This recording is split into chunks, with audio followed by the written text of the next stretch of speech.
Hola familia, qué lindo poder compartir este tiempo juntos, un domingo más. En el día de hoy vamos a estar continuando con la serie que venimos desarrollando desde la semana pasada que se llama Dios y el trabajo.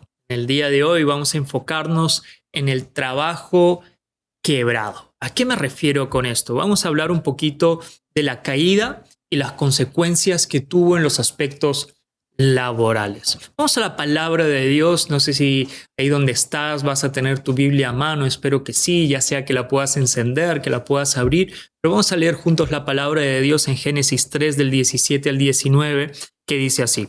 Y al hombre dijo, por cuanto obedeciste a la voz de tu mujer y comiste del árbol que te mandé diciendo, no comerás de él, maldita será la tierra por tu causa.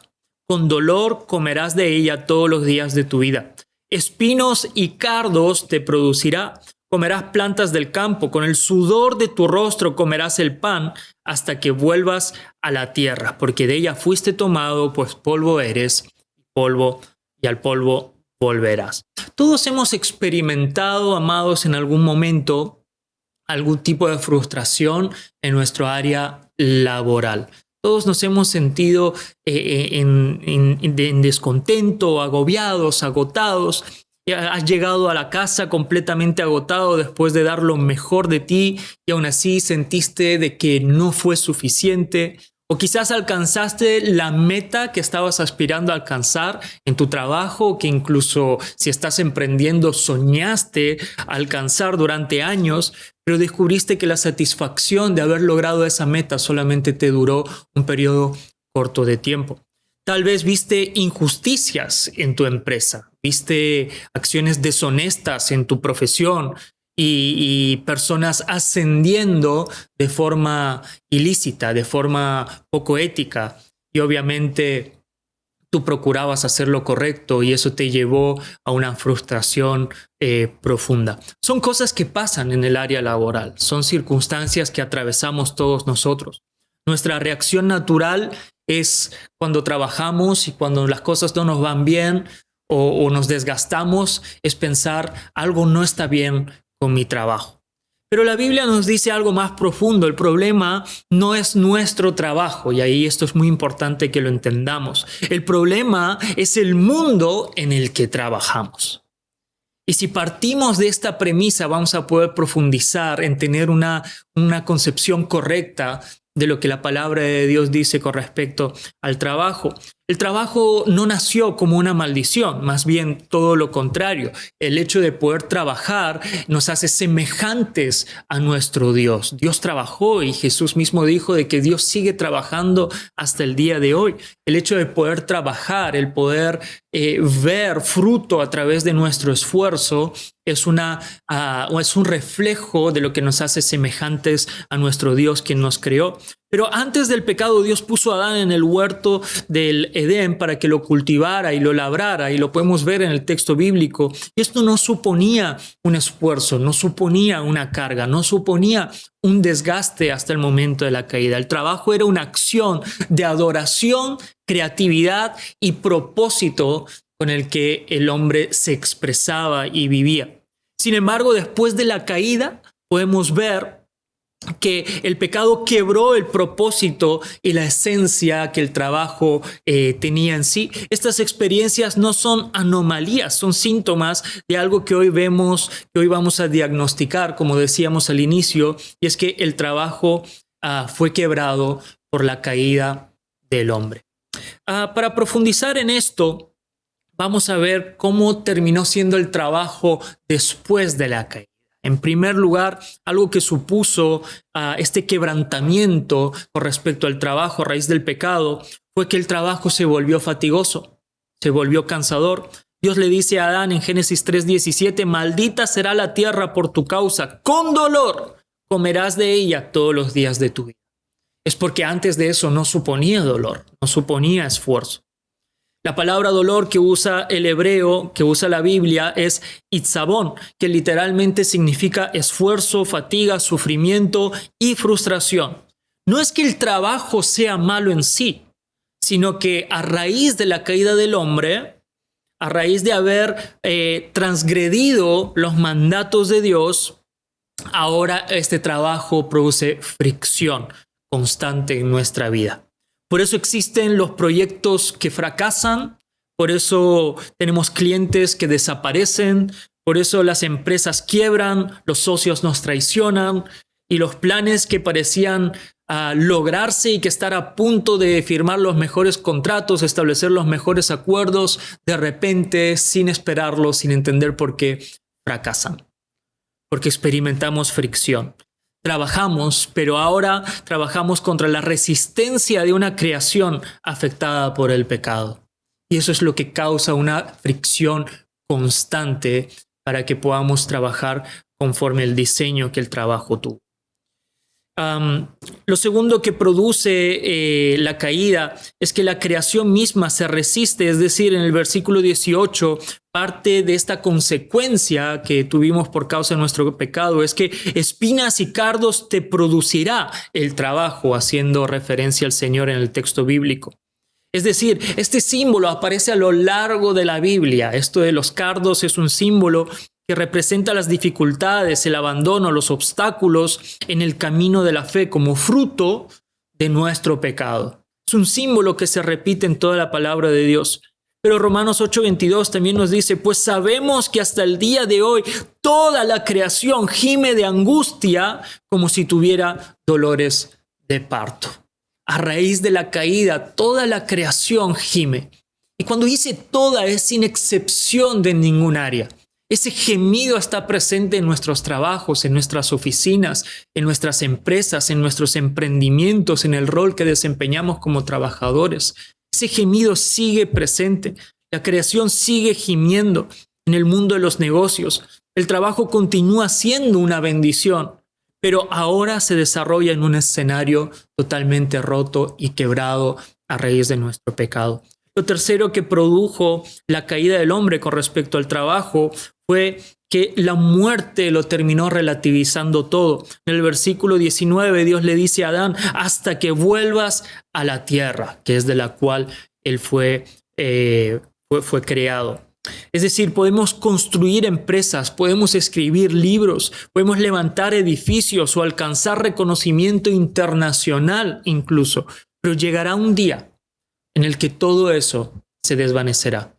Llegará un día que cuando ya no estemos en esta tierra, ya no va a quedar posiblemente nada, todo va a quedar atrás. Salomón replantea una pregunta incómoda en el libro de Eclesiastés y él dice, ¿qué provecho tiene el hombre de todo su trabajo con que se afana debajo del sol? La Nueva Traducción Viviente dice, ¿qué obtiene la gente con trabajar tanto bajo el sol?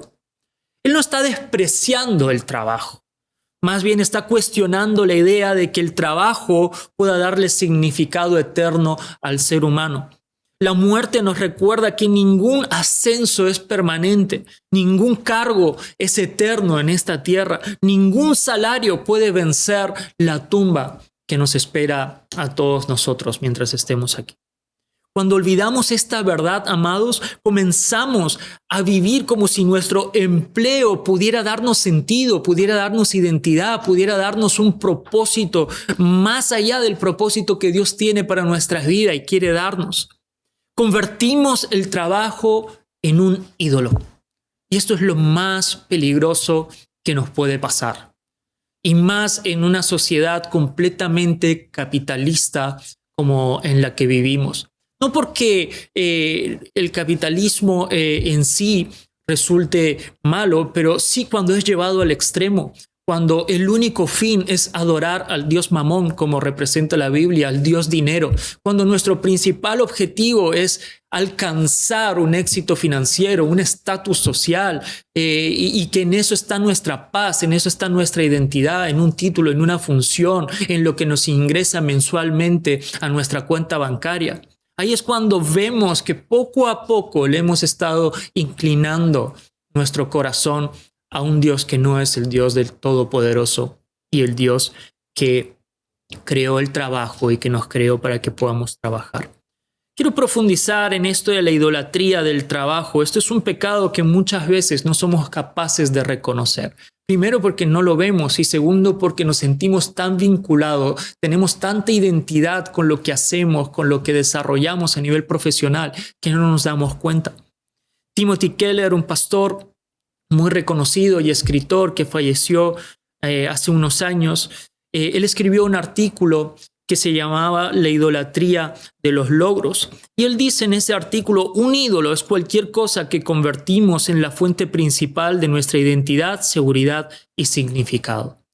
Por eso, ¿cómo puedo saber si el trabajo en mi vida se ha convertido en un ídolo? Bueno, el pastor Timothy Keller lo replanteaba de la siguiente manera. Algunas señales de que el trabajo se ha convertido en un ídolo es cuando tu estado de ánimo depende de tu rendimiento laboral. Otra señal es cuando tu identidad está definida por un título, por tu título o por tu posición laboral. Otra característica para identificar si el trabajo es un ídolo en nuestra vida es cuando sacrificamos la familia, nuestra salud o nuestra fe por trabajar constantemente. Otra señal es que el éxito profesional es lo que nos da valor como personas. Es en lo que nos hallamos totalmente plenos sin darnos cuenta de que es una satisfacción temporal. Una última característica que nos permite identificar si el trabajo es un ídolo en nuestra vida y que replantea este pastor es que si sentimos pánico ante la posibilidad de perder nuestro trabajo, es una señal de que nuestro trabajo es un ídolo.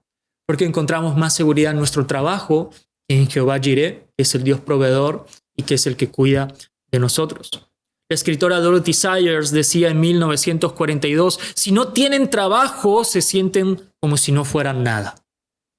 Y casi parece una profecía para nuestra actualidad que vivimos tanto a nivel de Lima como quizás en cualquier otra ciudad o cualquier otro lugar del mundo donde constantemente estamos buscando producir y solamente producir, porque si no tuviéramos nuestro trabajo, sentimos que no somos nada. Como digo, casi una profecía desde 1942 para los días que corremos en pleno 2026. Como si nuestra profesión definiera realmente quiénes somos. Y es que la identidad siempre precede a nuestra función. No somos aceptados en Dios por lo que hacemos, sino por quiénes somos en Él. Él nos planeó. Nosotros fuimos concebidos en el corazón de Dios, en su mente. Él tuvo el deseo de que existamos, de que fuésemos concebidos, independientemente de cuál fuese el medio por el cual llegamos aquí a la tierra, si fue fruto del amor de nuestros padres o fue por una circunstancia que quizás nadie debería experimentar, pero de que fuimos concebidos en el corazón de Dios es una realidad. Por eso cuando olvidamos eso, convertimos el trabajo en un amo cruel.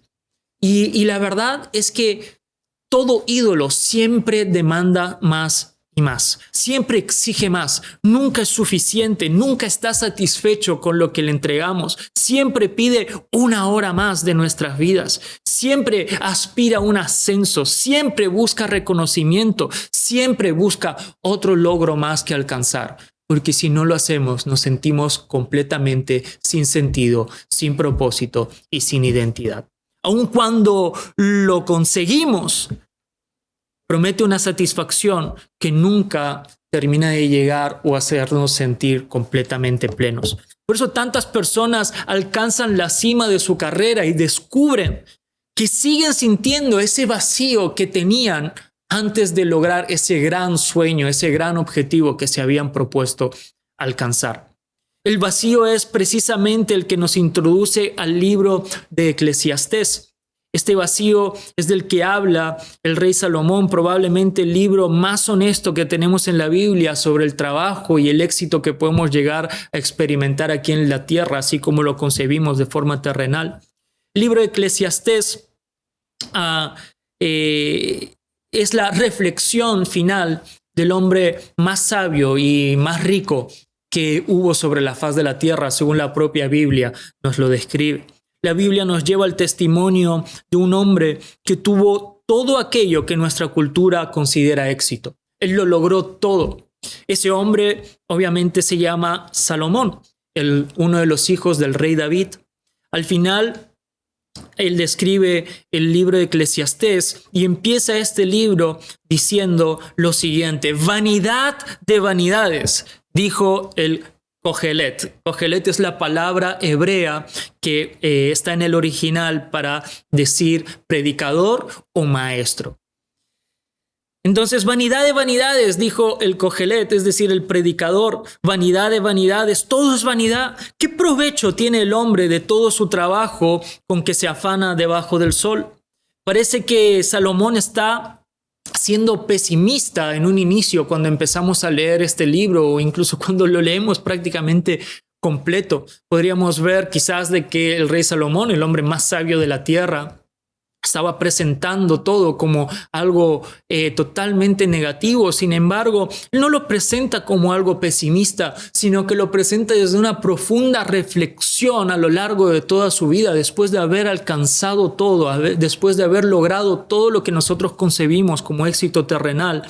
Y lo que nos está diciendo es que todo lo que hacemos al final es vapor, es un aliento, es un soplo. Lo que está cuestionando no es si el trabajo vale la pena o no. Lo que está cuestionando es la idea de encontrar en el trabajo el significado último de nuestra existencia. Por eso él usa la palabra vanidad, y la palabra original de vanidad en la Biblia es Hebel, que literalmente significa vapor, significa aliento, significa neblina. Salomón compara el éxito de la vida justamente como algo que no podemos alcanzar, que parece que vamos a estar a punto de agarrarlo, pero se nos escurre entre los dedos. Algo que por más cerca que lo tengamos, nunca podemos atrapar. Algo que, aunque lo alcanzamos y creemos tenerlo delante, nunca termina de permanecer. Porque es eso, es vapor, es aliento, es neblina. Compramos aquello que soñábamos, pero nos damos cuenta de que un ratito después, unas semanas después, ya no nos produce satisfacción. Y estamos pensando en qué más vamos a comprar, cuál va a ser nuestra siguiente compra, qué más estamos necesitando. O quizás alcanzamos lo que nos proponemos, pero no podemos retener la satisfacción que creíamos que obtendríamos cuando lo íbamos a alcanzar. El comentarista Tremper Longman decía: Eclesiastés destruye nuestras falsas esperanzas para conducirnos hacia la única esperanza verdadera, Dios. Y esa es la realidad. Amados, yo sé de que a las 3 de la mañana muchas veces llegan preguntas difíciles. Todos quizás hemos pasado por ahí, en un momento de ansiedad, en un momento de preocupación con respecto a ¿qué va a ser lo siguiente? Si lo que estamos haciendo va por el buen camino, si tiene sentido, si realmente tiene propósito. Todos hemos pasado por ahí. Por eso la pregunta que todos llegamos a hacernos en algún momento es: ¿para qué? ¿Para qué estoy haciendo lo que estoy haciendo? ¿Para qué trabajo tanto? ¿Para qué sacrifiqué tantas noches con mi familia? ¿Para qué escalar si nunca es suficiente para este mundo?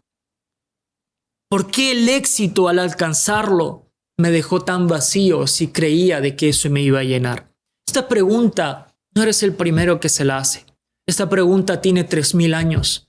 Salomón mismo se le hizo también. También se le hizo el hombre más exitoso sobre la faz de la tierra. Sin embargo, cuando profundizamos en la historia de Salomón, no solamente en el libro de Eclesiastés, sino en el libro de Reyes, podemos ver cómo él estuvo en la cima, pero cómo también experimentó su caída. En el libro de Primera de Reyes 10, justamente vemos cómo está en la cima. Dice la palabra de Dios: de modo que Salomón llegó a ser más rico y más sabio que cualquier otro rey de la tierra. Es decir, podemos ver cómo su sabiduría era reconocida de forma internacional. Su riqueza dejaba pobre a cualquier rey que se ponía al lado de él, porque era mucho más rico. Llevó a cabo proyectos de construcción monumentales. Él construyó el templo, estableció una red diplomática global. Su reputación precedía su nombre. Y sin embargo, cuando vamos un capítulo más adelante, Primera de Reyes 11, podemos ver su caída. Comenzó su caída no por una crisis externa, no por una derrota militar. Su caída ni siquiera comenzó con una enfermedad.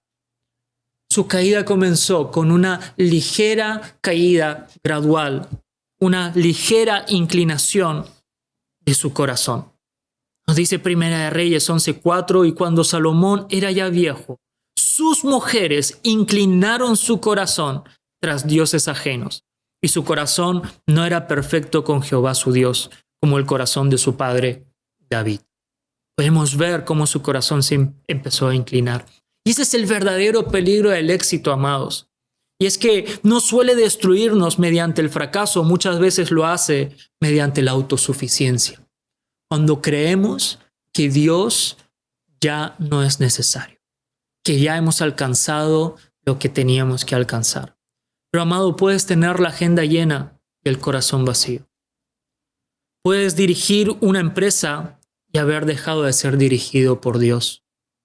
Puedes también construir un imperio mientras tu altar personal, desde el cual rendías adoración a Dios, está en ruinas. El hombre más sabio de la historia, habiéndolo alcanzado todo, terminó adorando al dios Moloch. Terminó adorando a otros dioses. Por eso Kohelet, el maestro, el predicador, al final de sus días, habla, después de experimentarlo todo, él termina escribiendo: miré yo luego todas las obras que habían hecho mis manos, y he aquí, todo era vanidad y aflicción de espíritu y sin provecho debajo del sol. Al final todo es Jebel, dice la palabra de Dios. Es la palabra original de vanidad, como decíamos antes. Vapor. Al final todo es un simple aliento. Todo es una bruma que se disipa con un poquito de viento. El éxito terrenal nunca será la fuente de significado eterno, amados.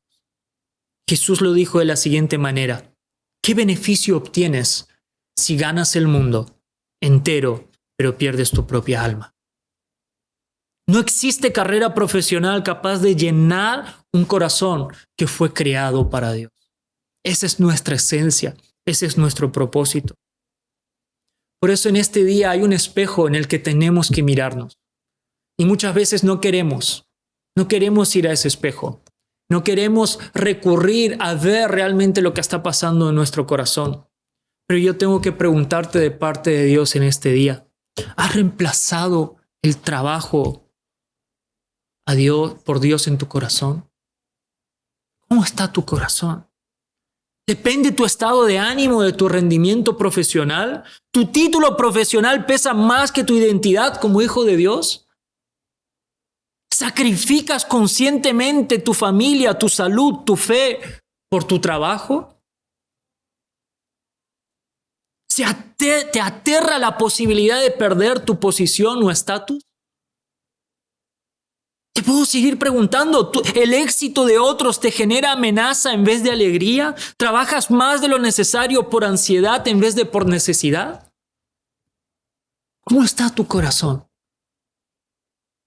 ¿Es el trabajo un ídolo en tu vida? Está muy presente en nuestro consciente el lenguaje de decir, por lo menos aquí en Perú, chamba es chamba. Y parece que decir eso hace que todo quede justificado. Todo lo vale. Pero chamba no es chamba. No todo es válido.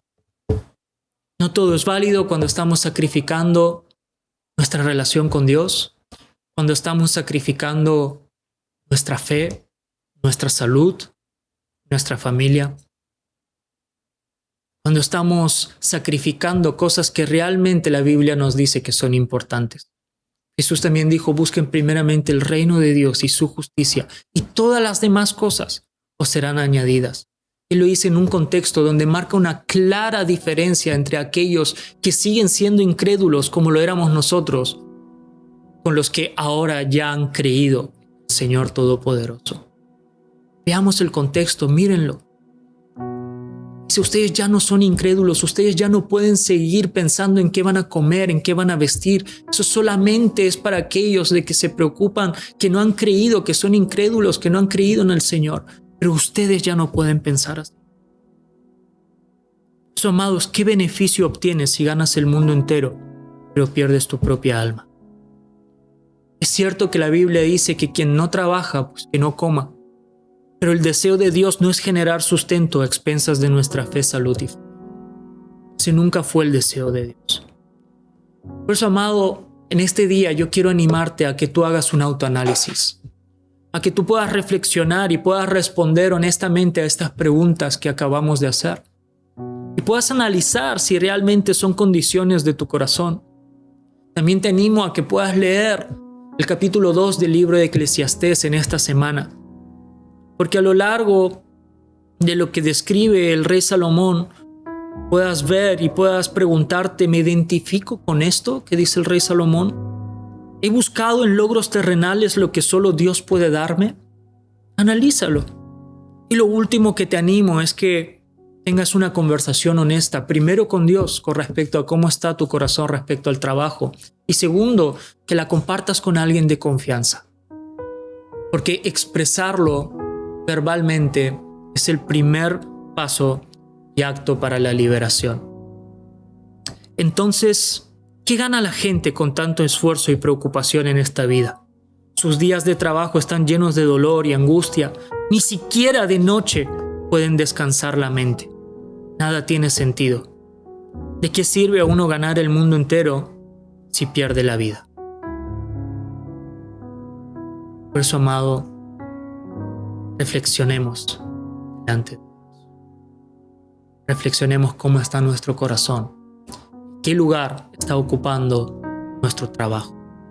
¿Está sometido a Dios? ¿O lo hemos convertido en un ídolo poniéndolo por encima del Dios Todopoderoso? Dios te bendiga. Nos vemos la semana que viene, donde estaremos conversando de el trabajo redimido. Que dice la palabra de Dios, que uno mayor que Salomón hay entre nosotros. Y de él estaremos hablando el próximo domingo. Dios te bendiga. Espectacular. Gracias por conectarte. Espero que la prédica y nuestro servicio haya sido de gran bendición para tu vida y la vida de toda tu familia. Queremos animarte. Si tienes alguna petición de oración, contáctanos a través de las redes sociales, que estaremos prestos con todo un equipo de intercesión de lunes a sábado, orando e intercediendo por tus peticiones. Asimismo, también queremos animarte que te suscribas al canal de YouTube de la Casa del Padre, donde te estaremos presentando los diferentes programas y las diferentes transmisiones que tenemos aquí en casa. Así que, una vez más, que Dios te bendiga y nos vemos hasta la próxima.